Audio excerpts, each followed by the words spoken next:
آیت کا آخری حصہ، اللہ جانتا ہے کہ کون گمراہی پر ہے اور کون راہ راست پر.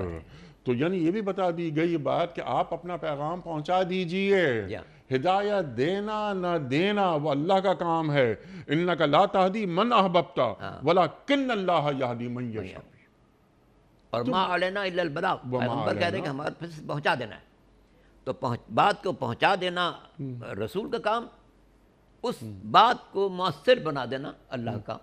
جیسے کہ اس نے کہا والذین جاہدوا فینا لنہدینہم سبلنا، جو ہمارے راہ میں کوشش کریں گے ہم ان کو راستہ دکھا دیں گے.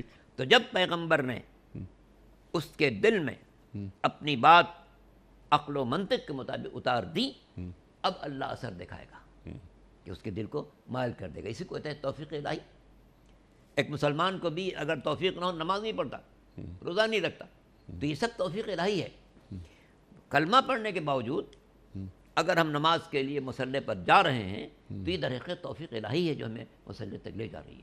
اپنے ہر کام کو چھوڑ کر ہم نے کہا نہیں، جب نماز آ گئی اب کوئی کام نہیں، سب کام چھوڑو، کھانا ہٹاؤ، یہ کتاب ہٹاؤ، یہ درس ہٹاؤ، یہ چیزیں ہٹاؤ، نہیں، پہلے اللہ کو یاد کریں. یہ کیا ہے؟ یہ توفیق الہی ہے. تو بندے کا کام کیا ہے؟ لوگوں کو حق کا راستہ سمجھا دینا.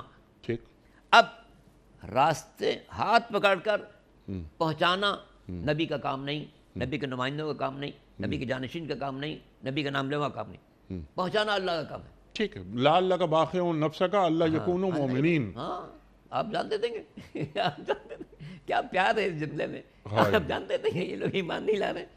تو اللہ کا کام ہے ان کو منزل تک پہنچا دینا، مگر اس منزل کا راستہ سمجھانا پیغام کا کام.